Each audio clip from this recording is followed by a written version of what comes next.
के स्थान पर मैं था, घर के सब सदस्य मंदिर आते थे, एक महानुभाव कभी मंदिर नहीं आते थे।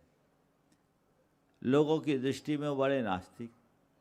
संयोग से मेरा आहार हुआ, वो आहार देख रहे थे। पता तो पहले से था कि ये आदमी आता नहीं है। मैंने अपना कमंडल उसको पकड़वा दिया, अब तो आना ही पड़ेगा। वो आया, आते ही सब लोग टूट पड़े, बोले महाराज इनको बोलो थोड़ा धर्म करे, धर्म करे। बिल्कुल धर्म नहीं करते महाराज, घोर नास्तिक है। मैंने सबको शांत किया और उसके बाद मैं जब सब चले गए तो मैंने उससे पूछा क्या बात है भाई, लोग तुम्हारी शिकायत कर रहे हैं। उसने छूटते ही कहा महाराज इन सब से अच्छा धर्म मैं करता हूँ। ध्यान देके देने की बात, इन सब से अच्छा धर्म मैं करता हूँ। अगर ये लोग जिसे धर्म मानते हैं वही अगर धर्म आप बताओगे महाराज तो मैं वो धर्म नहीं करना चाहूँगा। मैंने क्या मामला? बोले महाराज ये लोग कहते हैं कि मैं धर्म नहीं करता। रोज़ सरदार जी, बाहर सरदार जी की दुकान थी, सरदार जी की दुकान पर बैठ के मैं आपका कोई प्रवचन नहीं छोड़ता। बाहर माइक लगा, ये लोग प्रवचन सुनते हैं, मैं प्रवचन गुनता हूँ। महाराज जी क्या बताऊँ, हमारी भाभी जी और हमारी धर्मपत्नी दोनों हर अष्टमी चौदस उपवास करती, लेकिन प्रायः अष्टमी चतुर्दशी को ही घर की साफ सफाई करती और खटमल निकालती। बोलो, ये बहुत गंभीर बात है। व्रत उपवास तो तुमने कर लिया, त्याग और तपस्या तो तुमने कर लिया, पर तुम्हारे अंदर की संवेदना कहाँ जगी? तुम्हारे अंदर की कषाय और कलमस्ता कितनी शांत हुई? ईमानदारी से बोलना, उपवास के दिन ज्यादा गुस्सा आता है कि नहीं आता? आता है ना? हाँ, मान लेते यहाँ के सब लोग शुद्ध हैं, पर प्रायः अगर व्रत उपवास के दिन तुम्हारे परिणाम शाम हो रहे हैं तो उसकी सुगंध फैल रही है। और उन दिनों हमारे अंदर वैसी उग्रता और कलुषता है जो आम दिनों है तो मतलब नहीं। उपासना तब सार्थक होती है जब वासना मंद पड़ जाए। उपासना भी चले और वासना भी फले तो कैसे काम चलेगा भाई? अपने अंदर की वासना को शांत करने के लिए ही तो उपासना है। अपने अंदर को साधने के लिए ही तो साधना है। उस पर हमारा ध्यान जाना चाहिए। तो जो आध्यात्मिक जागरण के साथ उपासना और साधना करते हैं, वो उनकी उपासना उनको उनके निकट लाती है, परिणामों को निर्मल और पवित्र बना देती है, जिससे जीवन में बड़ा बदलाव आता है। अंदर से उतर के काम करो तो असर होगा।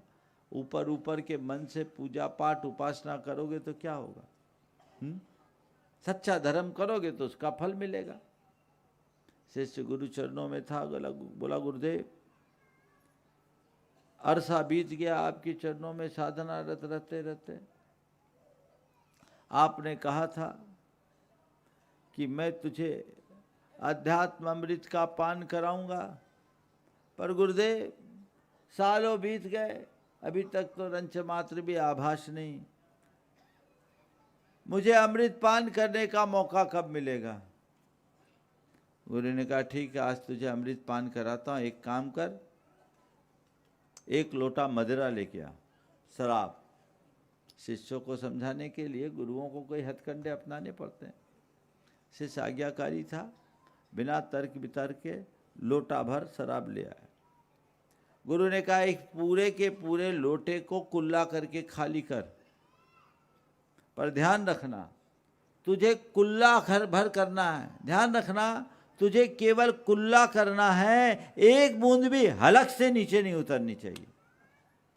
ठीक, शिष्य ने वैसा ही किया, पूरे लोटे को कुल्ला करके खाली कर दिया।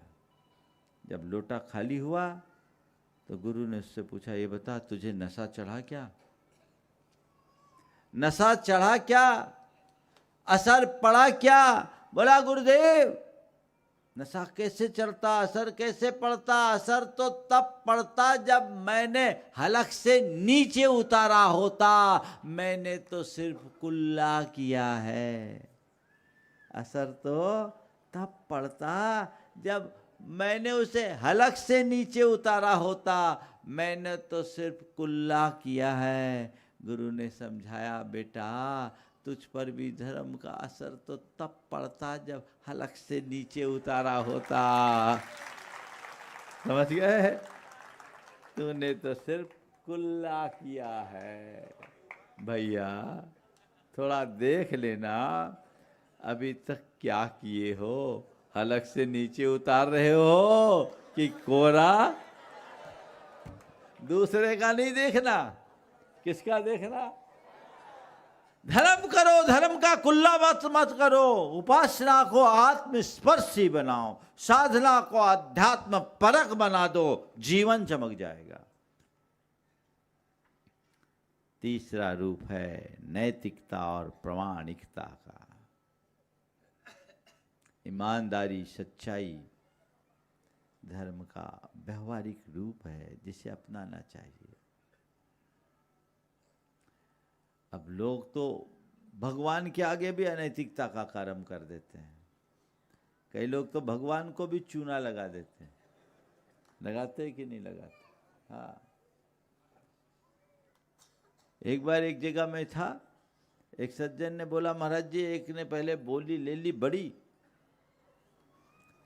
अब बाद में कहते हैं हमने इतनी बोली नहीं बोली थी। बोले हमने उनको रिकॉर्डिंग भी सुना दिया। फिर बोलता नहीं हमने तो नहीं बोली, तुमने बोल दिया सो बोल दिया, हम नहीं जाने। महाराज क्या करें? हमने कहा जो भगवान के आगे अपना ईमान खो रहा उसका पैसा लेकर के भी क्या करोगे? मुझसे पूछो तो मैं कहता हूँ जो दे रहा वो भी मत लो, उसके कर्म फूटे फूटे रहने दो। बोली ले ली। कई जगह हमने तो सुना है, कुछ जगह तो सेटलमेंट होते बाद में, ऐसे भी हुए। बोलियां बोल दी गई, अब इतने में सेटल कर लो। अरे धंधा है क्या?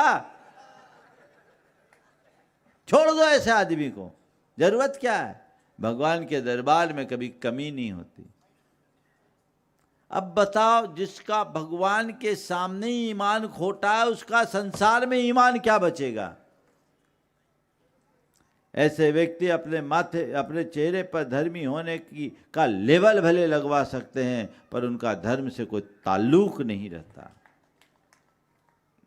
जजनीन दोस्तों, अगर आपको मेरी वीडियो अच्छी लगती है तो प्लीज़ मेरे चैनल को लाइक, शेयर, सब्सक्राइब करिए और इसी तरह से अपना प्यार देते रहिए। धन्यवाद।